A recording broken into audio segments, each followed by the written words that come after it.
Hiya, Wanju, hello and welcome to today's WA Electricity Consultative Forum. My name is Aidan Barker, Manager of WA and Stakeholder for AEMO and WA, and I'll be your chair for this session. Before we get into business, AEMO wants to acknowledge the traditional custodians of the land, seas and waters across Australia. We honour the wisdom of Aboriginal and Torres Strait Islander elders, past and present, and embrace future generations. And I can't think of a better way right now to honour that wisdom than to just acknowledge the fact that we've got more than 4 seasons here in the southwest of WA. We've got at least 6 distinct ones, and we've just moved into Gilba, or first spring. So we're seeing the weather start to shift, a bit of a transition away from those massive cold fronts coming through, which will still continue, but hopefully be less in number and severity over the next month and a half as we move to warmer weather when it's wet, and some of these beautiful clear blue sky days like we're seeing today might still be a bit chilly, but if you can get out today and have a walk and feel that sun on your face, I think you'll acknowledge that things are shifting a little bit. Next slide. Okay, we've been at this now for, what, 5.5 years, but it still bears repeating. So just usual house rules. If you're not talking, please mute your microphone during the presentation. Leave your camera off as well. Conserves bandwidth, reduces distractions. We won't be using the, are we using the Q&A function today, Laura? Or are we just using the chat? Yes, we are. Function, not the chat. Yep. Brilliant. We're using the Q&A function today. Please use it. We'll pause regularly to give you a chance to post some questions in the chat, and we do have a section at the end of each presentation for Q&As. So if you can plonk them in there, and we'll get to them. At last forum we held, we didn't get a chance to get to every single question. If we don't get to them, we will respond to them still by way of writing, and we'll send that out to you in due course. We've also got Q&A at the end of today's session. AEMO competition, AEMO and competition law. It's not AEMO's competition law, it's the Competition and Consumer Act of 2010, Commonwealth. And hopefully you're all fairly familiar with this by now. If you're not, please do screenshot it and take a look through. It talks about the things that we can and can't talk about legally as part of forums such as this. Okay, and onto the agenda. So we'll be going through until 11 this morning, unless we finish earlier, which by the look of the agenda this morning, which is pretty packed, I don't think there's a good chance of that. So after I'm done giving a quick update on a couple of things that are underway in the WEM, we'll be passing over to Alessio, Leon, and Josephine for a presentation on the engineering roadmap update that was published recently, flowing on to Martin for an update on the power system and particularly the recent market suspension, Rebecca Udek on the most recent QED for Q2 this year, an update on the RCM process from Nitka, when procedures Ben, and then back to me for questions. Okay, next slide, Laura. Okay, I just want to acknowledge a couple of processes currently in place. So the first one being the WEM Effectiveness Review. So this was published by the Coordinator of Energy via Energy Policy WA at the early part of July, and was the Coordinator's first report on WEM operational effectiveness following the legislative and regulatory changes as part of Project Eagle. Unlike the last WEM operational effectiveness report by the ERA, which looked into the far future around investment certainty, this one was looking at the right now, and particularly issues around the introduction of the new state electricity objective and transparency in the operation of the power system. There were some major findings as part of the review. More information needed on market interventions when they occur. This is actually pretty consistent with feedback that we've received from you, stakeholders. A desire for improvements to operational forecasting, just noting that there is an operational forecasting review currently underway, and we're working with Energy Policy WA. A consultation paper is currently out for that, with submissions closing on the 28th of this month. When procedures desire that they get done a little bit faster, which we certainly acknowledge, but also acknowledged in the report is there's been a lot of work to do since the commencement of new market arrangements at the end of 2023, and many of us are still playing catch up with that. Data accessibility, which is another theme that has come through very strongly from stakeholders as part of our surveys over the last 12 months. And finally, proactive reporting of market design flaws. So we're working through the mechanisms by which to best do that, and also communicate how we're doing that to stakeholders, because we do obviously meet regularly with both the regulator and Energy Policy WA to discuss the operation of the market and power system. Projects commenced that recently that do address many of the issues identified. The first is the ongoing project around improving the way we work with the market surveillance data catalogue, and particularly communication with the regulator and the coordinator around that. Data dashboard uplift, that again is a sentiment that has come through pretty strongly from stakeholder surveys. We did go out with a bespoke survey before mid-year, got some really good feedback as part of that, and stay tuned for further information we're doing there over the next 6 months.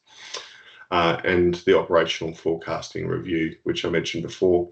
While it's not on this slide, I think I'd be remiss in mentioning also the Energy Policy WA and the Coordinator of Energy's review of AEMO's allowable revenue framework, where there is a consultation paper out right now, definitely speaking to issues consistent with this around transparency and the sort of information that's provided to our stakeholders, and the need for that to instill confidence in the market.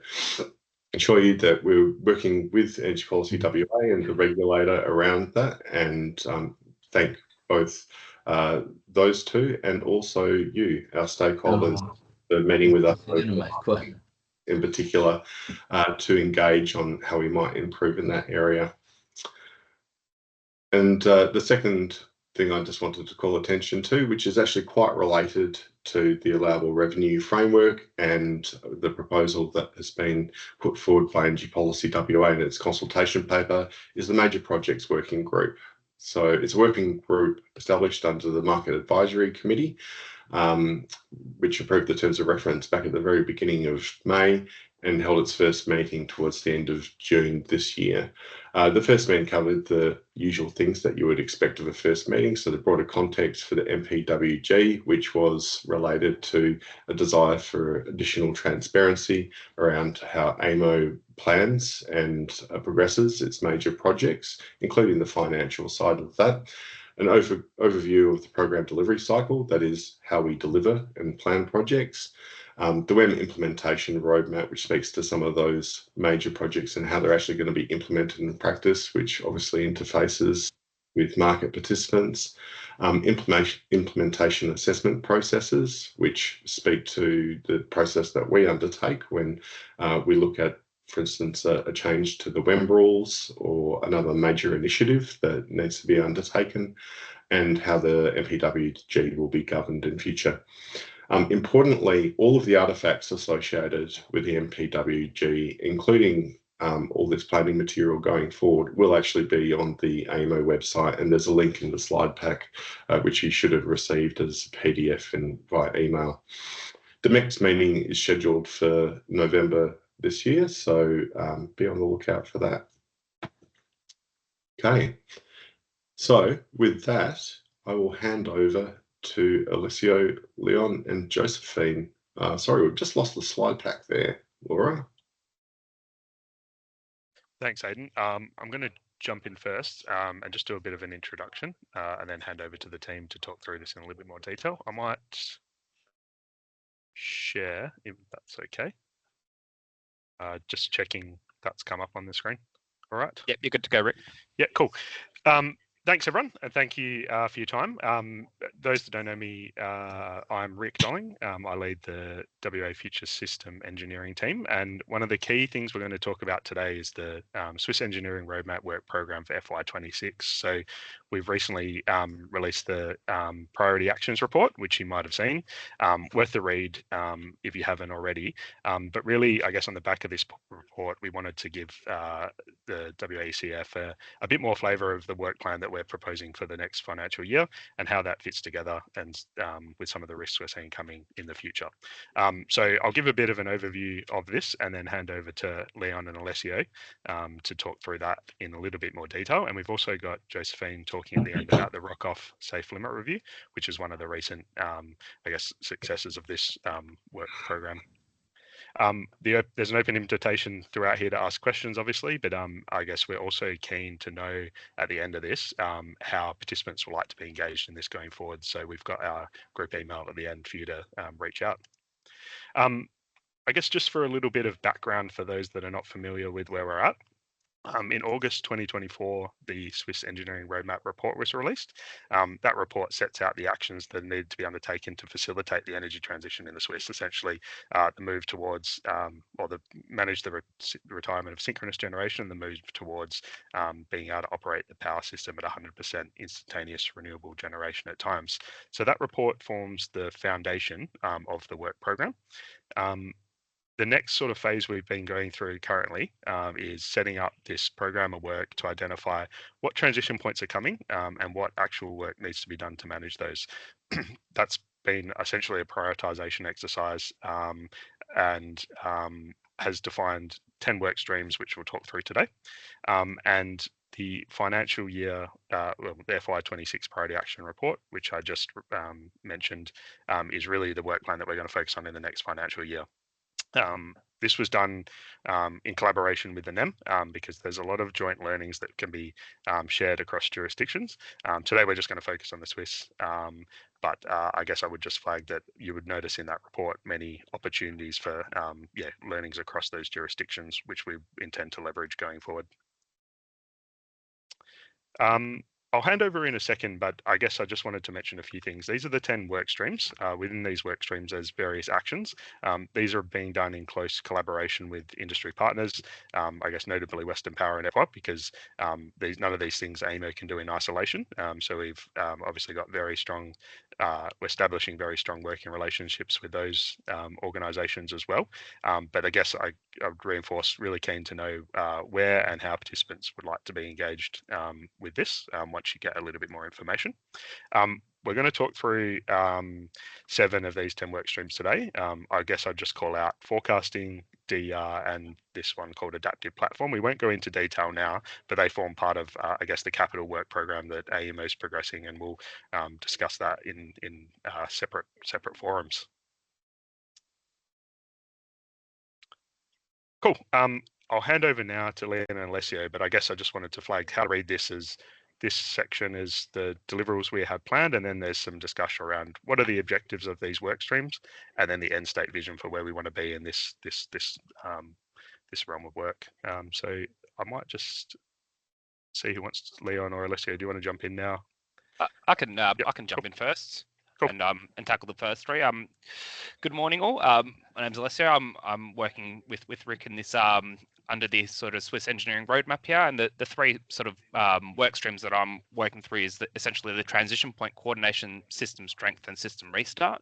I'll start with the transition point coordination. Essentially, this is our main sort of communication delivery vehicle for all transitions. So talking about major changes to the generation mix in the Swiss, such as sort of large retirements of synchronous generation, as well as sort of new technology coming on and connecting to the network. We also want to sort of incorporate sort of threshold events, sort of what we project as for minimum system loads, and any operational shifts that sort of change changes sort of in the available security mechanisms, and allowing sort of relaxation of constraints such as like minimum numbers of online synchronous generation. So in sort of this planned deliverable period, we've got sort of a bit of a parallel pathway, and essentially the Swiss transition coordination report is the main sort of crux of what we define as these transition points, going further into the objectives and end state vision. And then we've got some definitive lists of from an operations perspective, where we want to have a preparation checklist for each of these major transition points to ensure that we've got all stakeholders involved and required for sign off for these major points to occur, and to ensure that we've made sure that we've got these sort of checkpoints sort of ticked off with all the relevant sort of studies, and so that we can proceed with either said retirements or making sure that we're prepared for these new changes in how we operate. The whole premise of this one here is that sort of there will be a lot of inputs for these different work streams, and this is sort of the key sort of the sort of core of what we're sort of doing with these transition points. Further that we've got the system strength, which is also a parallel process where we've got sort of an eminent sort of future. So it's sort of leveraging the system strength screening that we've did for and developed for the ESU that's published. So essentially looking at these new areas that are sort of indicating a lower system strength, and ways of how we sort of mitigate those going into future, and to really define that and coming up with that sort of next 5-year sort of plan to either rectify or identify these issues and proceed with how we can sort of mitigate them. And then also working pretty closely in parallel with the system strength framework and moving towards that sort of end state vision of having the system strength methodology and framework integrated into our WIM functions. So that's part of this work stream for AEMO, obviously working with all external stakeholders as well, and sort of aligning with that similar vision. And then the last one that I'm sort of working through is also system restart. So essentially, it's a consolidation of our current system restart plans, noting that there is a complete change of how we're sort of going to be looking at the different pathways in future, how we sort of integrate IBR into our system restart pathways, and looking at sort of defining those future requirements as well, how we sort of manage DER as well within a system restart. But essentially, this is sort of our top operational risk is sort of currently we're sitting outside of that tolerance range of where we're now getting to a point that there's more impact of these new facilities coming on, and just identifying how they sort of integrate into our restart plans and restoration plans. So with that as well, we'll be looking at sort of a system restart framework, sort of incorporating IBR as well, and also looking at potential secondary services that might also assist with these pathway and for restoration. But essentially, there's a lot of work that's done within this FY26 plan deliverables, all to work towards this sort of end state vision for each of these work streams. I think I might pass to Leon for the next ones. Cheers, Alessio. Just check that my audio and camera's all right. Yeah, I've got you. Yep, you're good. Cheers, Rick. All right, so the last 4 work streams there, I'm the lead for those. And the first one, inertia and FCAS, it's notionally in the loop here, but I guess the little check boxes in the corner of those first 2 deliverables, some of you might be already aware, these, I guess the technical review and the consultation on both these points is already well underway. So Josephine's going to be speaking to some of the detail of that in a moment, so I won't dwell too much, except to say there's a bit of a template in there that I want to use for how we approach the other limits. Some of you might have been around maybe 4 or 5 years ago when we first started consulting on how to set rock-off limits, for example, within the Swiss. So that mindset of how we develop the technical deliverables that can help inform the market design, the dispatch systems, everything downstream, that in some respects, to me, that's the model that we want to try and apply to these other work streams. So the first example then, the storage limits is the next one. So this one came out of our operations group very strongly, working through the last couple of summers where we had battery storage basically for the first time online in the real-time processes. And there were a lot of questions coming out around how we would approach things, how we would manage the state of charge. So for the first couple of years, it's been very good, and it continues to be very good to have batteries helping us out in dispatch, covering a lot of the essential system services. But when we look at the forward connection pipeline, we do see a lot of storage coming into the Swiss. So that's a double-edged sword in some respects. So the objective here, as you can see down the middle and final columns, is to put the Swiss in a good position to prepare for the I guess the influx of storage that we've got, and in particular, the way that we might have to think about rationing the charge, cycling charge, sharing charging times to make sure that works in a real-time process. The power system modelling stream, a big chunk of this is probably going to happen behind the scenes with AEMO and Western Power figuring out how to uplift our models. But the gist here is that with inverters taking a bigger position within the power system, the demands on power system modelling is going to increase, right? The traditional, I guess, approaches to, let's call it the connection assessments, investigations, limit advice, all of that is now going to have a lot more I guess a lot more scrutiny, but a lot more detail needed to run the system correctly. So there's a series of, I guess, activities and a longer term vision there about how we make sure that AEMO and Western Power are definitely well aligned in how to use the models, how to approach participants for their models, and work through all of that process.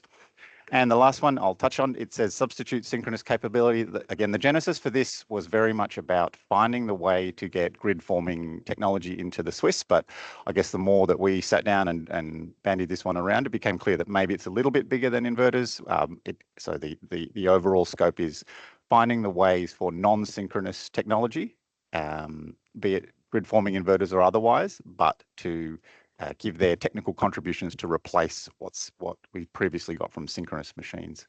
So to say that another way, all of the services we've previously either taken for granted from synchronous machines, it's not always a one-for-one substitution, right, in a simple way. So finding the right way to assess these things in a technical sense, to help them through the GPS, all of those sorts of definitions is the flavour of the substitute synchronous capability workstream. Awesome. That's me. Thanks, Rick. Thank you, Liam. Very, very good. We're presenting this today just for a bit of flavour, as I mentioned, and the intent is obviously to be transparent about where the risks are and where we're focusing our effort. And I guess while AEMO's presenting this today, I just want to call out again that this is a truly collaborative body of work with some key partners like Western Power and EPWA, but also it's a real industry effort required to move this forward. So definitely keen for feedback on where more information might be needed and how the participants would like to be engaged on this work going forward. So thank you very much. Hopefully that gives a bit of flavour. Now we're just going to jump to, as Leon mentioned before, the ROC-off safe limit review, and Josephine's going to talk through that. As Leon mentioned, this is connected to a broader review it was running on essential system services, but this is the technical body of work that we'll talk through today. So Josephine, can I hand over to you? I'm happy to keep my screen up if that's easier, or you can share. No, you keep the screen up if possible. Yep, Can go to the next slide. Thank you. Yep. So my name is Josephine. I am one of the principal engineers working for system engineering team in AEMO. So I'm just going to give a quick overview of what this ROC-off safe limit review is about, the process that we undertook to complete the review, and the outcome of it. So just a little bit of background. The safe limit is specified in the current rules as 0.25 Hertz or 0.5 Hertz per second, depending on which measurement unit you use. So this limit was established back in 2020 following a series of public consultations. And the view at the time was that it would be prudent for us to set a conservative limit and then perhaps progressively relax that if needed and if it's safe to do so. So come 2024, system engineering team started reviewing this ROC-off safe limit. And we started off by doing some literature review, looking into what other jurisdictions are doing with this safe limit and what's their view. And also we start investigating all the risks associated with ROC-off safe limits, especially the risk for the generators and different types of equipment on our network. And then we start looking into all of the generators and network equipments that we have specifically in Swiss to understand what's our limits, what are the risks that we are sitting with. We also looked into all the operational tools that we have, what they can do, what they can't do, to see how they can support us to operate the power system at a higher runoff level. And with all of that, we come up with a recommendation, a safe limit, which is the 0.75 hertz per second, measured over 500 milliseconds, and verified that with this 0.75 hertz per second, we are able to maintain the frequency according to frequency operating standards that's specified in the WEM rules. So yeah, that's just a high level view of what this project is about. The current status of this is that we communicated our key recommendation to APWA, and I guess in due time you will see this coming out for public consultation. That's all from me, Rick. Yeah, perfect. Thank you, Joe. And yeah, good example of the model in terms of developing technical recommendations to inform consultations going forward. So that's our section. Again, any questions or feedback, happy to take now, or you can send it through to this this group email. Definitely keen on the feedback on how you'd like to be engaged going forward. Okay. I'll hand over Aiden. If that's Yeah. all right. So I was going to suggest that we have an awkward pause while people consider questions, either in relation to Josephine's presentation on rock safe limit or the overall presentation on roadmap content. But I see that Tim Edwards has got his hand up. Tim, do you want to ask a question? Yeah, it's specifically on the rock-off settings. Look, our small solar farm and other assets on the grid, by nature, particularly with their inverter settings and the AS4777, set them in a ride-through area. But in order to apply to AEMO to make sure that your facility can ride through, you'd need to validate all this sort of stuff, which is fine. Western Power is still setting the protections in terms of 8 cycles per sampling rate, a sampling rate of 8 cycles. So even when they're specifically asked to give us a protection setting that aligns with how you can obtain rock-off accreditation with AEMO, which has to be 100 millisecond samples from memory, they still, even when we go back to them and say, look, give us a setting that aligns with AEMO, they still come back with a sampling rate of 8 cycles and won't budge. Now, it's impossible for us to align your requirements if Western Power, on the other hand, will not give us a protection setting that aligns with it. It's completely out of step. Do you understand what I'm saying? Thanks, Tim. I think I do understand, although I'm definitely not the best person to speak about the technical sort of side of this. I think probably 2 things. One, we might take it on notice to get back to you, right? I think it wouldn't be appropriate to talk about Western Power's decisions as AEMO, but also I think it's a matter that probably just needs a little bit more holistic consideration before responding. But yeah. But no, I take it on. I do well, understand. you've said that you're engaging with everyone. Well, yep. This is straight direct feedback from both sides of the fence, and you can't have the left hand not talking to the right hand, because Western Power are the ones that mandate what protection settings you have to put in for their grid. And look, they've given us and others settings which will ride through. That's fine. But when you're only sampling 8 cycles every 8 cycles, it doesn't align with what you certify people to. So therefore, you do ride through, but you'll never ever get certification for riding through, and therefore you've got to pay more money, which is not the aim of the grid. The aim of the wholesale rules is not for everyone to pay more money than they need to. So please. Tim, get back to me. Yeah, totally. Thanks for your question on that, Tim. Like Rick said, obviously we can't speak for Western Power, and probably a little unfair to put them on the spot as part of somebody else's forum, but we will round back to you. I also see that Ellie Razor's got his hand up. So Ellie Razor, I don't know if there's something that you want to... Thank you. Really quick, but I don't want to take time. So Tim, if you could reach out to me. To be honest, the question you're raising is not clear to me. So maybe let's take it offline and discuss it. This is Western Power's requirement set out in GPS, which is different to what we're saying. Could be a bit of misunderstanding. Yeah, thanks, Ali. Thank you. And yeah, thanks, Tim. These are the kind of things definitely keen to hear and engage in a structured way on. So thank you, much appreciated. Okay, just pause for one more second to see whether there's any additional questions. Please do put them in the chat. I know it's a slightly different function. The Q&A tab is right next to the chat tab at the top of your window. This helps us better able to monitor the questions as they come through.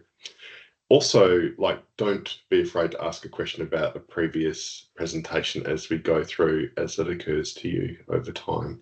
I know that often happens to me. Okay, so our next presenter is Martin Matichka, Group Manager for WA Operations, who will provide us with a power system update. Yeah, good morning, everyone. Thank you very much for the intro. I'll just get a PowerPoint presentation up. Hopefully everybody can see it in a second. All right. Now, okay. Sorry, Martin. We just need that in presentation mode. Oh yeah. Okay. 1 second. Yeah. Right. Yeah. Is it working? No. Okay. Can you see it? Brilliant. Okay. Rightio. Okay. Yeah, unfortunately, this is not the first time I've actually had to talk about a suspension event, but unfortunately, it's been a long time since I've had to talk about one. So I think it was in March 2011 when unfortunately we had to suspend the STEM for an IT issue.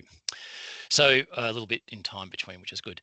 So as people hopefully should be aware of, is we've recently published a preliminary report of the most recent of the recent STEM suspension, and I'm just here to give a bit of an overview. People are very welcome to go and have a look at the report and get back to us. So yes, so it's a bit of an overview, or as the overview, on Sunday evening, the 8th of June, we actually had to suspend the market. Now, this is the first suspension that we've had in the new market design since 2003. So it was a really, it's the first time we've had to use those parts of the rules and our processes and systems in anger as such. So there was definitely learnings that we need to take away from it, and also potential changes going forward to some of the notice periods.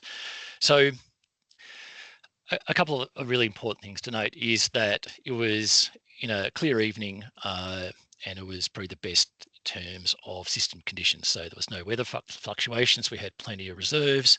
It was in the evening, so we actually had a really good handle. We have a really good handle in those type of days, what the demand's going to look like going into the evening. The event was driven by an IT systems failures that actually prevented the WEMD from producing the market schedules. Now, throughout the whole incident, there was no risk to the power system. Everything was in a satisfactory, securable and reliable operating state throughout the incident.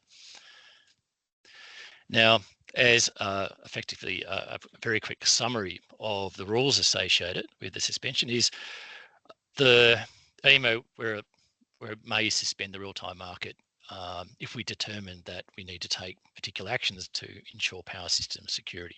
And that includes an event of an IT systems failure. There's also a clause about the maximum allowed time that we're allowed to actually trouble through an incident, irrespective of the scenario before we would suspend the market.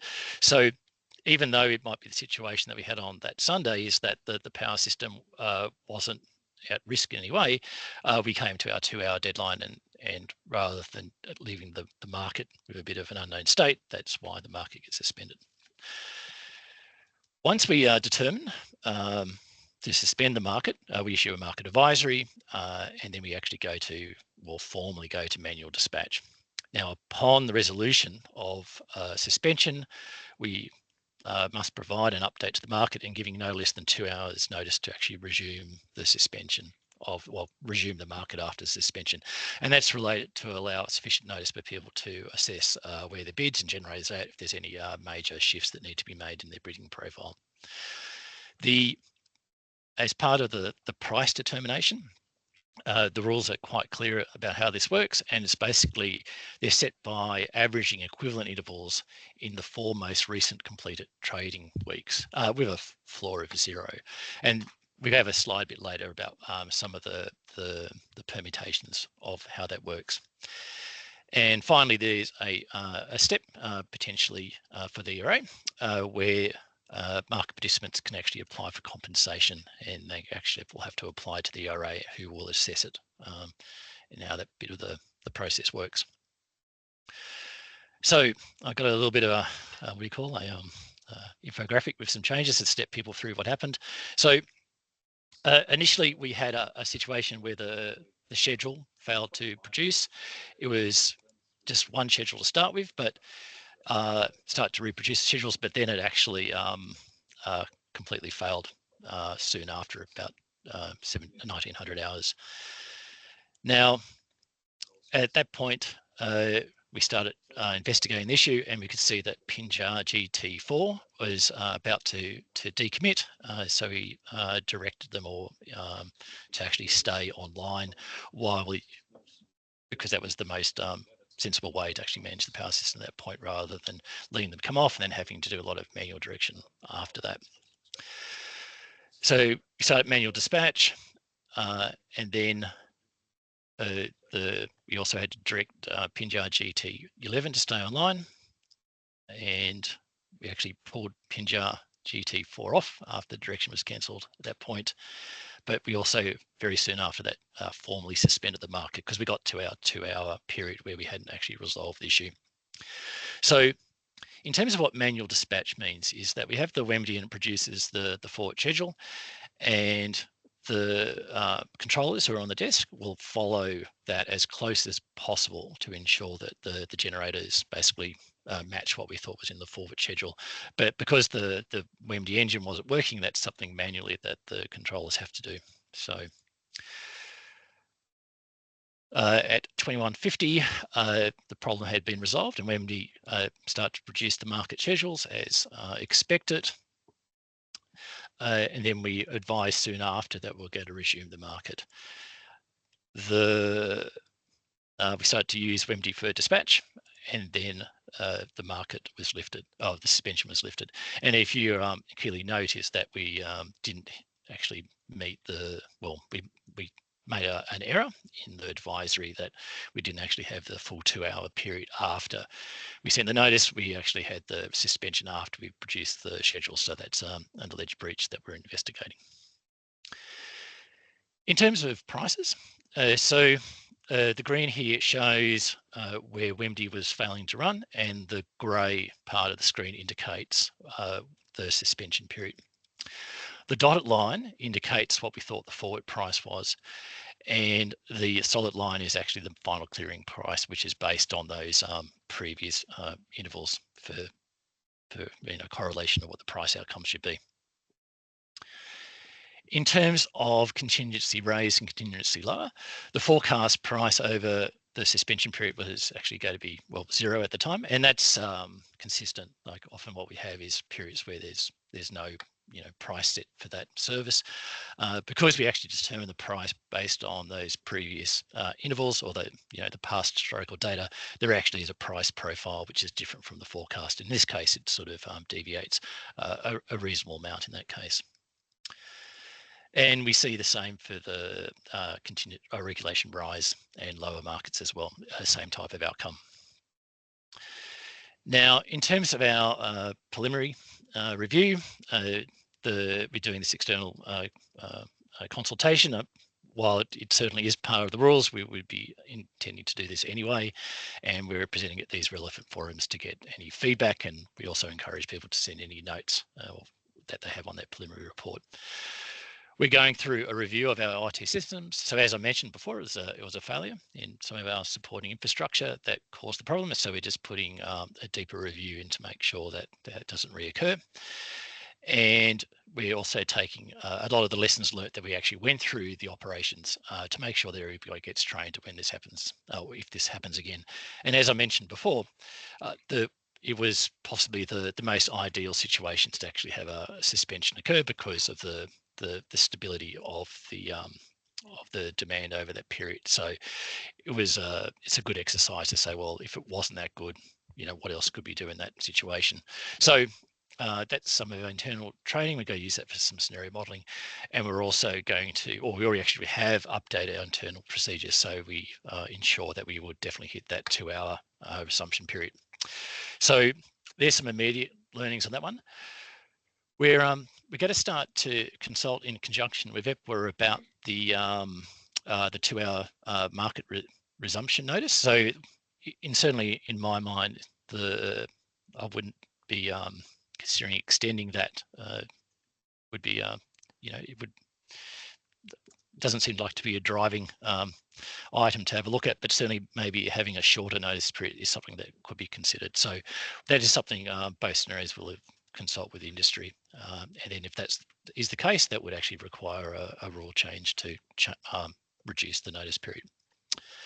So that's pretty much a high-level review. As I mentioned before, it was this is a preliminary document. We have to do a confidential version for EPWA and ERA, and then we'll finalise the public version as well. But as I mentioned before, we're more than happy to take any feedback between now and then.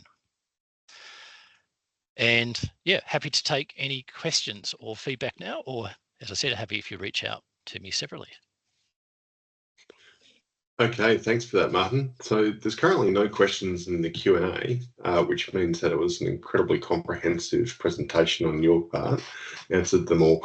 But all jokes aside, I will now, because there are none, pause for an awkward moment, just to allow people to gather their thoughts, and maybe just throw your hand up rather than writing it in the chat if you've thought of something. 3, 2, 1. All right. No worries. Okay. Thank you very much, Martin. Oh, okay. We've got one. Got one. Okay, no problems. All right. Joachim Mahati. I hope I'm saying that right. Your hand is up. Yeah. Can you hear me? Yep, we got you, Joachim. Yeah, thank you. Just a question for a system, which is I would consider tier 1. What sort of measures do you have to make sure that it doesn't go down like what actually happened? Oh, okay. What changes are we being put in place, or what changes are we investigating so we don't get a similar occurrence? Is that the question? I didn't quite get the. Yeah, exactly. Oh, okay. Thank yeah. you. So we've commenced a review of our digital colleagues around the root cause analysis on that one. So that's not quite ready for release, I think. But effectively there was 2 parts of it at a very high level. So there was the part that actually caused the failure of the IT system, which is a preventative risk measure. So we're working with that part of the infrastructure team in relation to the change that caused that, to see what needs to be tightened up in the testing and validation. And then the other side is the post-event resolution or mitigation.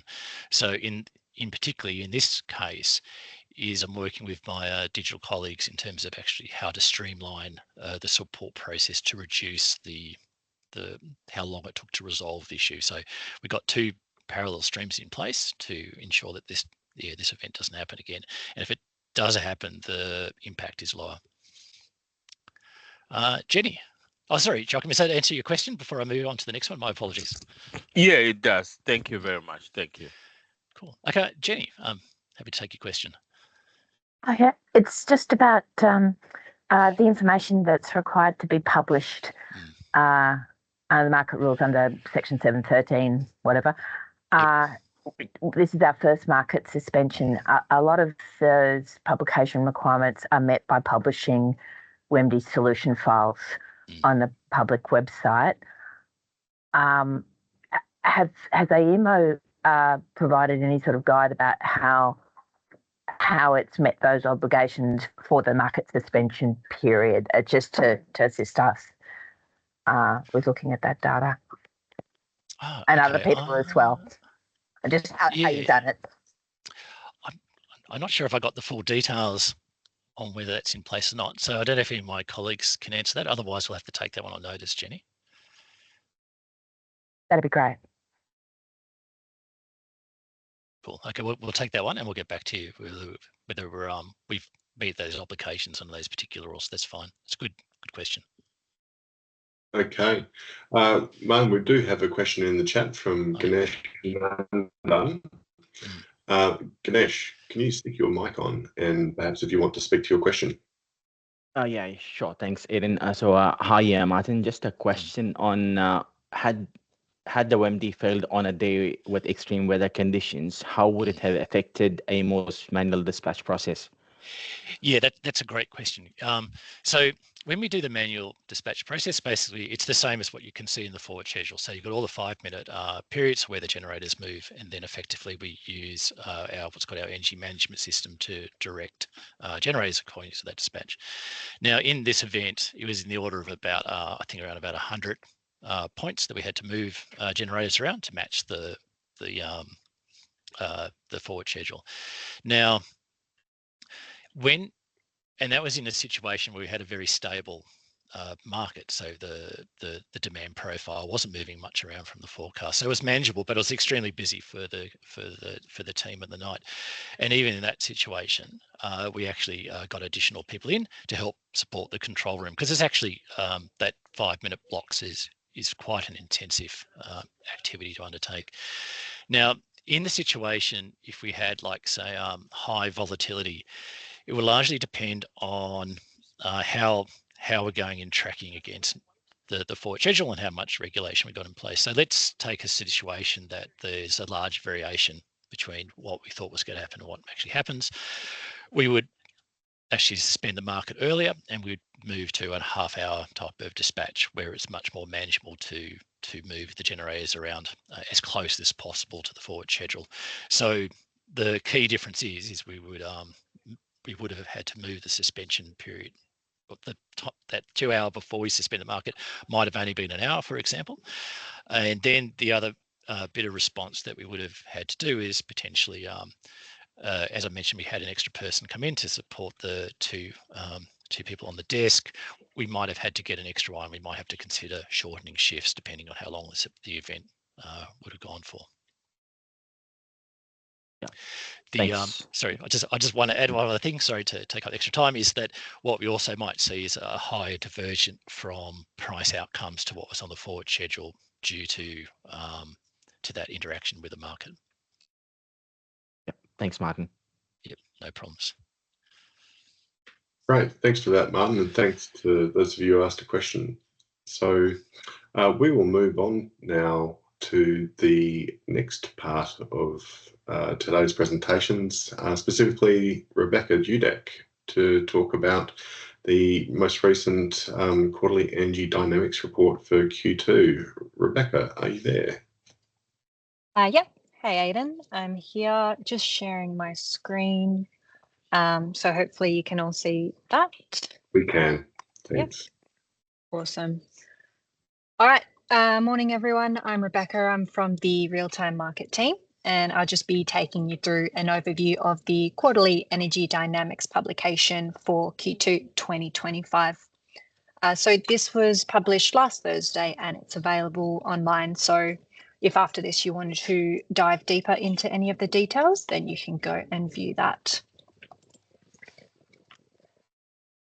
All right, so starting with key trends for the QED Q2 2025, we saw batteries continue to dominate the market with over 425 megawatts of new capacity being fully commissioned. We saw increases in operational demand. That's in part due to the increased battery withdrawal and the cooler temperatures. For the first time ever recorded in a quarter, batteries became the majority provider in the regulation and contingency FCAS markets. We also observed an increase in energy prices. That was mainly due to the demand increases and the FCAS cost review changes as well. We saw a flatter daily price profile, and that's due to the effect of the batteries charge and discharge schedules, which we'll have a look in a few slides. So the QED was published last Thursday, and you can download it at the link there on the screen. Looking at the operational demand, we saw an average overall increase of 87 megawatts on the back of cooler temperatures this quarter compared to Q2 2024, as well as an increase in overall battery charging. We saw an increase in overall DPV of 84 megawatts, and that's due to the increased DPV uptake and also an increase to the solar exposure as well. We can see in the plot here that this increase in DPV has increased that difference or that range between the operational demand relative to the underlying demand there. All right, so in terms of capacity, we had a few batteries coming online. We've had the Collie ESR1 200 megawatt 4-hour battery. We've had the Kwinana ESR2 225 megawatt 4-hour battery.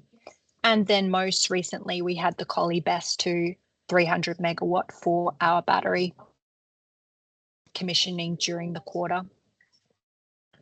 We also had 100 megawatts from the new Cunderdin hybrid facility. And then in terms of lost capacity, we had Muja G6 move from the reserve outage mode to full retirement on the 1st of April. Looking to the changes in the fuel mix, overall, we've had an increase in generation of 192 megawatts. We've had 44 megawatt increase from batteries, and that's due to the large increase in capacity over the last year. We've had a 44 megawatt increase in coal. That's due to higher availability this quarter. We just had less outages than we did in 2024. We've got a large increase in DPV of 84 megawatts due to the higher uptake and higher solar exposure. A 22 megawatt increase in wind. This was also due to less outages this quarter from last. And we also had less curtailment of the wind due to the increased battery charging. The only reduction we did see was from gas, where we saw a decrease of 39 megawatts, and that was replaced by wind and DPV across the middle of the day, as you can see in the plot on the right, and replaced mainly by the battery over the evening peak. Overall, gas and coal remain the largest contributors to the fuel mix, and we had 32.1% and 31.9% respectively of underlying demand in Q2 2025. Over now to renewables. So the average renewable contribution in Q2 2025 was 35.1%, as we see in the plot on the left. So this is a new Q2 record. It's exceeding Q2 2024 by 4.3 percentage points. This was largely driven by the increased DPV uptake and solar exposure, along with the new hybrid facility that we've got, which we had no contribution from last year to 0.5% contribution this year. We also had an increase in batteries of 1.8 percentage points. That's due to the higher capacity of batteries as compared to last year. Average wind contribution dropped 0.4 percentage points to 16.5%. And this is despite the overall average wind generation increase, but wind was outpaced by the increase in underlying demand. So it had that lower percentage overall, despite that megawatt increase. Looking at the peak interval on the quarter over in the plot on the right, So again, another record for Q2 for the peak interval renewable contribution. The peak interval was on the 21st of April during the 12:20 interval, where we hit the record of 78.8% renewable contribution. The primary contributors of the peak interval was DPV with 57% and wind with 16%. Onto the FCAS markets now. So we've had, of course, 3 batteries being accredited for FCAS since Q2 2024. This increased capacity has led to batteries now capturing 61% of the overall regulation and contingency FCAS markets. So this is the first time in a quarter that batteries have captured that majority share.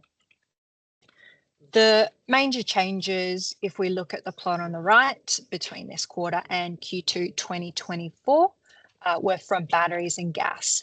So batteries, we've had increases in all regulation and contingency markets. And for gas, we've had decreases across all of those markets. And then overall, a small increase in contingency requirements, as we see the net value on the right.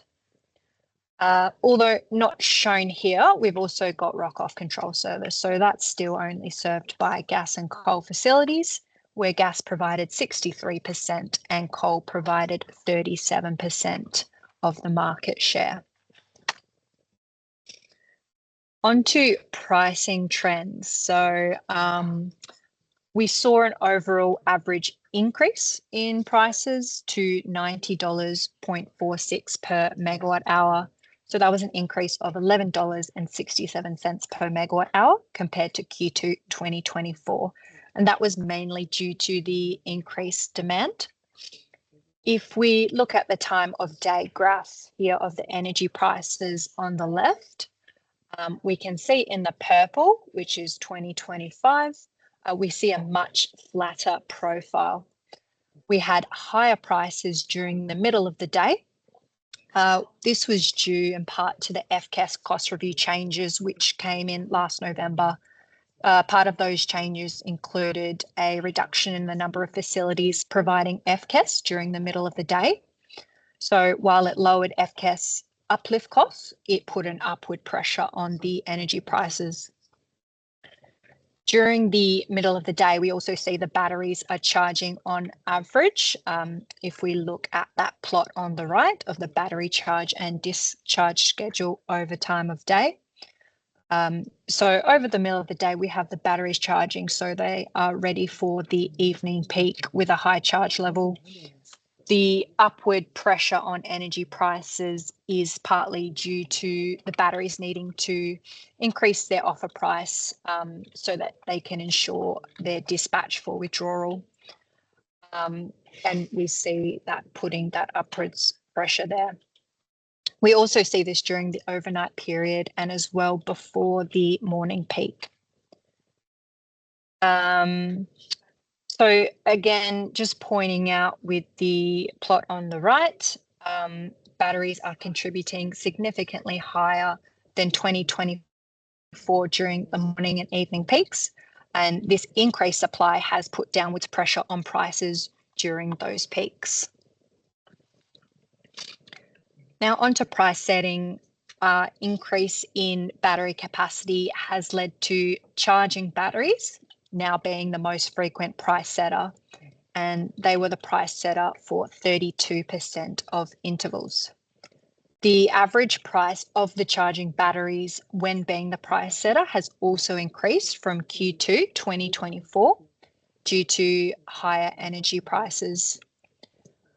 When batteries want to charge, they've got to increase the prices they're willing to charge at to ensure that they're dispatched. And also the increase in the number of battery facilities has increased the competition to charge as well. All right, final slide. We've got the ESS cost trends here. We saw an overall drop in total ESS and uplift costs to $34.2 million in Q2 2025. So that's down from a massive $121 million in Q2 2024. The biggest reduction that we saw that contributed to that reduction came from the FCAS uplift. That had a reduction of 63.5 million from Q2 2024. And that was mainly driven by the FCAS uplift payment framework implemented as part of the FCAS cost review in November 2024. Enablement costs also saw a reduction due to the increase in capacity, driven by the large increase in the number of batteries participating in FCAS. Reserve capacity costs increased by $5.2 per megawatt hour, primarily due to the higher reserve capacity price for 24-25.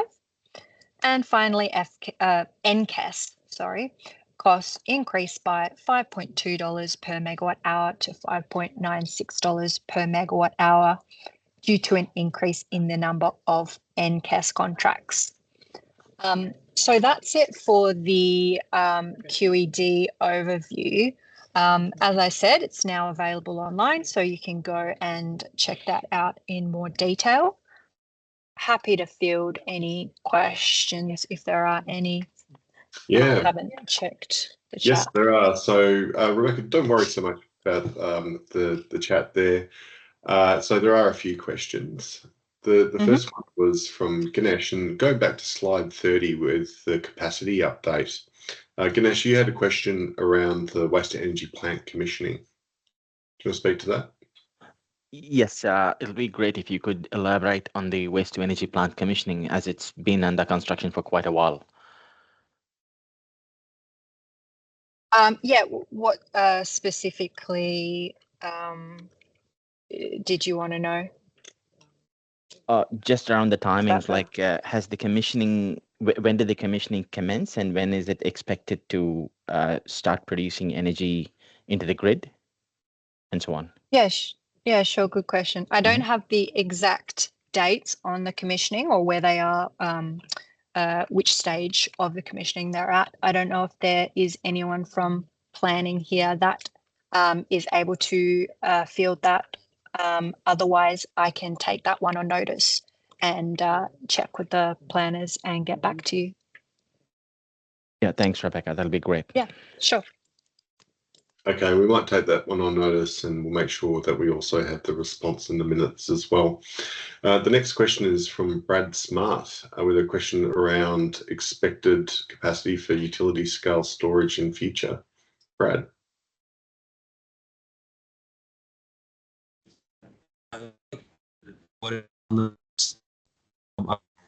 Get a clear number of okay. Brad, now. Brad, you're breaking up a little bit there. We can't hear you very clearly. Give it another crack. Just as it says on the box, do we have right now, and do we expect? Okay, I think that was relatively clear. So Brad's question is, what is the total expected utility scale battery storage capacity in megawatt hours by the end of 2025 and then 2027? His comment was that it just wasn't entirely clear to him as part of the way it was written up in the ECU and QED. Okay, yeah. So by the end of 2025, this is what we have, unless, yeah, this is all we've got for 2025. 2027, I wouldn't be able to tell you. I'm not 100% sure what's coming in the next 2 years. So again, would have to take that one on notice. But for 2025, what you're seeing here on this slide is what we have for battery capacity for this year. Rebecca, I can probably answer that second Yep. bit for the 2027 side of things. So we are currently certifying applications for the 2027-28 capacity year. The results of that will be known by the 10th of September to the market. So we will definitely have a good indication of how much of capacity is at least lined up or has received capacity credits that's expected for the facilities to be online by 1st of October 2027. Okay, thanks for that, Nitika. Next question is from Lloyd Owens. Interesting question on assumptions regarding the behaviour of residential BESS. Lloyd, do you want to speak to that? Yeah, just thinking that grid scale BESS has been operating in FCAS and a bunch of other areas, whereas residential BESS is going to be obviously at distribution level. Interested to know how it's being forecast. So in terms of the forecast, that would not, I don't have all the information on that one. I'm in the real-time market team. I think the forecasters will have a much better idea of how the residential BESS is going to be added into the forecast. So again, if there's anyone from the forecasting team here that could jump in, or anyone else, otherwise we might have to take that question on notice. Yeah. Contrast that with the way it would be behaving in the real-time market, because obviously it's not going to have, well, it may not be obvious. Is it going to behave in the same way that the grid-scale batteries in a real-time market sense, given that grid-scale batteries are playing FCAS markets, etc.? Beck, I'll just jump in and give you a hand there. Lloyd, I wouldn't expect the behavior to be exactly the same. Certainly, as you pointed out, a big part of the grid scale BESS behavior is their participation in the FCAS markets. And whilst we are, working through projects like Jupiter and the other DR projects that we've looked at on how DR can participate in FCAS markets, that's probably going to be, small scale to begin with, and certainly not on the same large scale as BESS. Additionally, obviously, residential BESS is behind the meter, and therefore not, generally not influenced by or generally not subject to the same sort of the wholesale prices and the conditions on the wholesale market. So they won't necessarily be responding to price signals in the same way. So I wouldn't expect it to be quite the same. But if I think for any more comment, we'd probably have to throw over to the ESU team to understand what their assumptions are in terms of what we're forecasting the impact of the BESS to be on a larger scale. So I don't know if there's someone here who can speak to what the assumptions are in the ESU, or if not, we can take that question on notice. Yeah, hi Dick, hi all, Alex here. In terms of the ESU, we probably just recommend having a look at the methodology report that was published alongside the ESU, the reliability methodology report. Just talks a bit more detail with regards to how we treat residential batteries and how that sort of compares to grid scale batteries. I think in terms of that behaviour that's forecast there, we do see similarities in that behaviour where there is where residential batteries are effectively under a BVP type product, but where they're not, where they're unorchestrated, there's not quite the same behaviour there as grid scale batteries. But we're happy to take any questions, or if you have a look at that methodology report, there's a bit more detail there. Okay, and we'll post a link to the methodology report in the chat in a minute. Thanks for that question. Okay, next one, we'll just take a couple more in this section, is from Isaac. So Isaac's question is around price setting. So going back to slide 35, and particularly the impact of battery withdrawal. Isaac, do you want to speak to that? Have a quick look. Yes. Yeah, hi. Yeah, just around the price setting, there I find it a bit hard to conceptualize how the price setting is working, just because we're still beginning to do some analysis on this. And our understanding is that obviously being a marginal market and everything, it's the marginal producer that sets the price.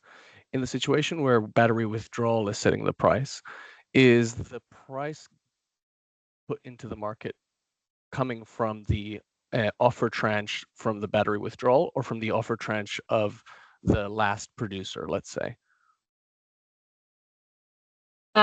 Yeah, good question. It's coming from the offer tranche of the battery withdrawal and that marginal decrease in that withdrawal. If that answers your question. Yep, that answers my question. Yeah, cool. Yeah. Actually, also there is, we discussed it, I think 2 or 3 riffs ago, maybe at the end of last year, we went through an example in detail, actually a couple of examples that goes through how the price setting works when it's the charging battery as the price setter. So they're available online, those slides. So I recommend going through those ones as well. Awesome. Thank you very much. That's very helpful. Yeah, no worries. Thanks, Isaac. And finally on this section, Brad Smart with a follow-up question on battery storage. Might, just for the sake of time and Brad's connection, I read out. So following on from utility battery storage, the engineering framework indicates that noting that in the Swiss, best capacity will soon exceed Swiss average demand. Based on this, is it accurate that we are expecting over 2 gigawatts of utility best soon? Noting that that's a big jump from that 800 megawatts in this presentation. So it's a question relating to the engineering framework. So I'd throw it over to the team that did the presentation on that earlier.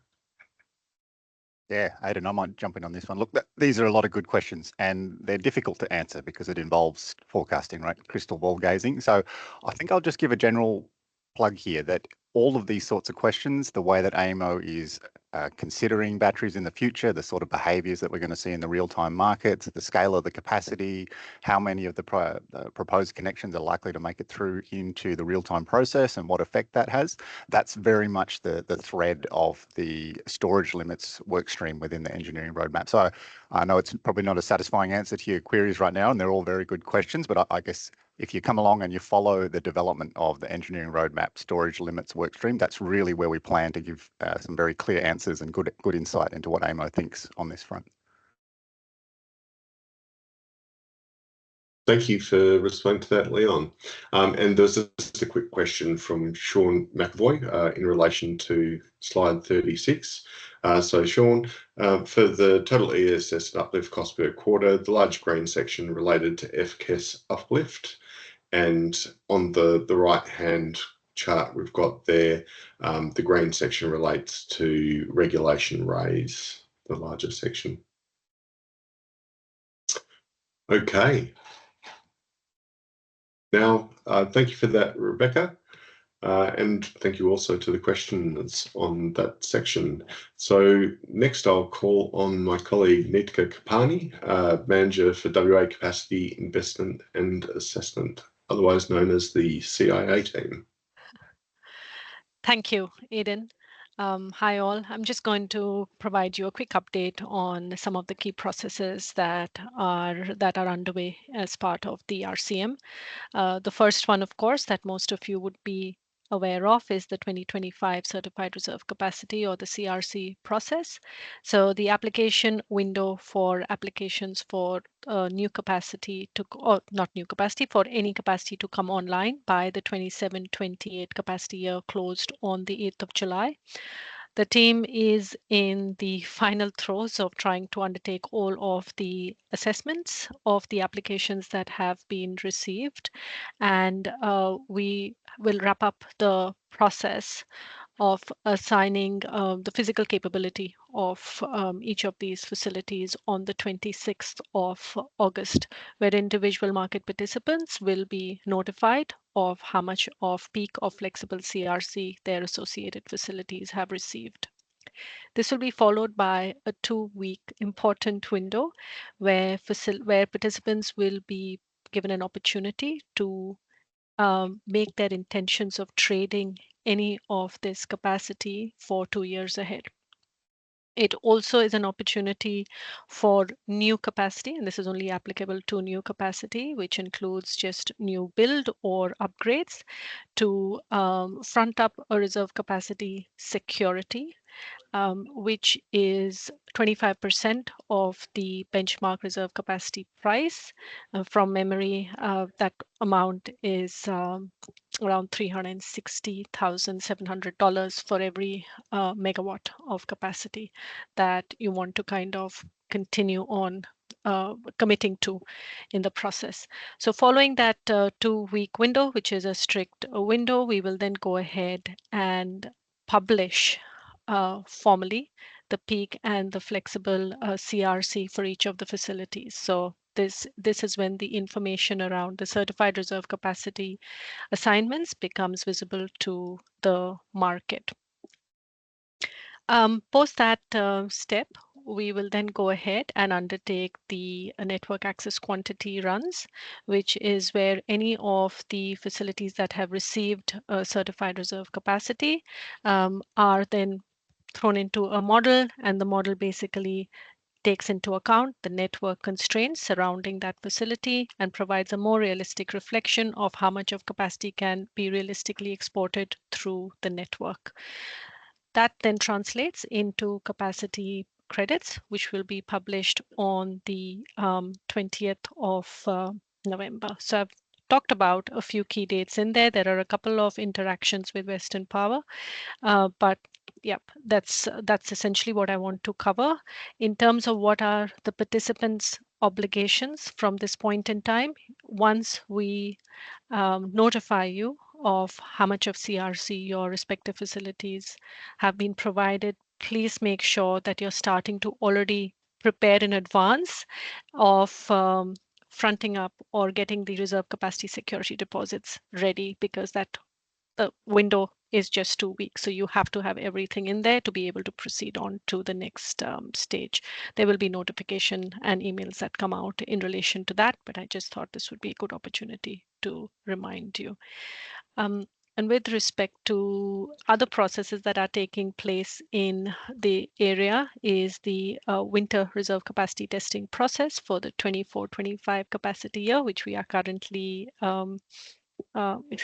in, is underway, and that concludes on the 30th of September. Facilities that did not pass by observation are currently being subject to a formal reserve capacity test. And last but not the least, the 25-26 supplementary capacity process, AEMO will be commencing supplementary capacity tender process for the upcoming summer, 1st of December through 1st of April 2026. Now, the 25M ISU did publish that there would be a 50 megawatt shortfall against the peak reserve capacity target, which was 5,905 megawatts for 25-26. We are working towards confirming that final tender amount, but we can expect to at least be going out for 50 megawatts of supplementary capacity. Further details will be provided at an industry forum, which will commence on the 25th of August to cover more details on the tender process. And I'll stop there and I'll take any questions if there are any in the chat. Thanks, Nitika. We don't actually have any questions in the chat yet, so we might just do the awkward pause, and if there is anybody with something on their mind, if they want to throw their hand up. Okay, we do have a question. Yeah, sorry, we do have a question in the chat from Katrina Burns. So question specifically around the timing for the supplementary capacity tender release. Katrina. Yeah, I was just wondering, I know there is going to be a session towards the end of August, but I was just wondering if you could provide a little bit of a guide in terms of the timeline for the tender release and when the contracts would be potentially executed. Katrina, there will be more detail that comes out, but the idea is that we would want to have everything in contracts in place by 1st of December so that we can call upon that supplementary capacity. So pretty similar to last year, I would say. However, we are just working on those finer details, and we will be sharing information with you as soon as we have those details available. Sorry, I do have a follow-up question. Sure. Obviously, last year, the tender process was run slightly differently than the 2 prior years. How will this year be structured in comparison to how it's been run in the previous years that we've had required SC? I'm going to just maybe see if Kang is online and throw it to him, but I'm not sure if he is. So he is the relevant. Yep, go on then. Okay. I am Nika. Yeah. So Katrina, I would say I was here for last year's tender, so it'd probably be run in a pretty similar fashion to last year. We'd still intending to have an activation only contract and a availability and activation contract, and the tender process will probably be in a similar sort of framework as last year. Does that sort of answer your question in terms of how we're going to run it this year? Yeah, so you're going to, it's likely to be the same structure again, so there'll be 2 different options of contracts? Correct. Okay. And will there be the previous 2 years prior, there was like a price limit? Will that be the case again, or will it be kind of open? Yes, so there will be an applicable price limit, but as per last year, it will be one that's internal, that's not disclosed to applicants. So we will be evaluating it reference to that internal price limit, and we're obviously going to be trying to weigh up a multitude of attributes, but cost is also a factor because we do want to manage the most efficient, list of contracts as possible for this hot season. Thank you. Okay, thank you, Katrina, and thank you, Kung. For context, Kung's our manager for WA registrations, monitoring and procurement. Next, we've got Ben Davis, manager for WA regulatory affairs, to provide us with an update on WEM procedures. Ben. Thanks, Aidan. So I can whip through pretty quickly. I really just have 2 main points. So first of all, as Aidan said at the start on the WEM effectiveness, it's a pretty big focus for us getting our WEM procedures completed as quickly as possible, and indeed clearing some of the backlog from WEM reform of those procedures. So on that note, it is a very busy year for us on the procedure front. So we've completed 13 procedures already. We've got 4 more where consultation has closed and we're about to commence the procedures. 3 which are currently out for consultation, and we're about to begin 4 more procedures in August. And then really the rest of this is a plug for your input. So to produce the best suite of procedures we possibly can, we really need your input on those procedures, particularly where we've gone out for consultation. So there's 3 different ways that we're really seeking your input. The first is, if you're not on our AEMO procedure change working group and would like to be, please hit us up at the inbox there. This is really the place where you can very efficiently hear from our experts when or around the time that the procedure is about to go out for consultation. You get to hear from them presenting what the changes are, and you can ask them questions at the time to evaluate whether you're interested in making a submission. The second is that we value your feedback on the procedures and remind you that you can recommend changes outside of open consultation processes. So if you have any procedures that you think need to be updated that could do with more information or different information, please reach out to us at the following links. And then the third is, similarly, we're very interested in where we can make improvements to those processes regarding procedure changes. So if you have any suggestions, please get in touch.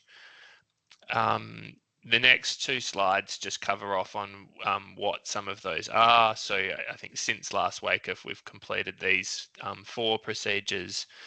I won't go through each of them individually. And then just to note that the ones likely to come out in August are these ones as well.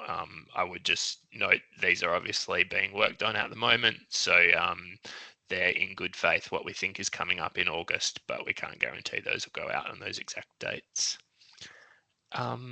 That's pretty much all I had, Aidan. I'm not sure if there's any questions.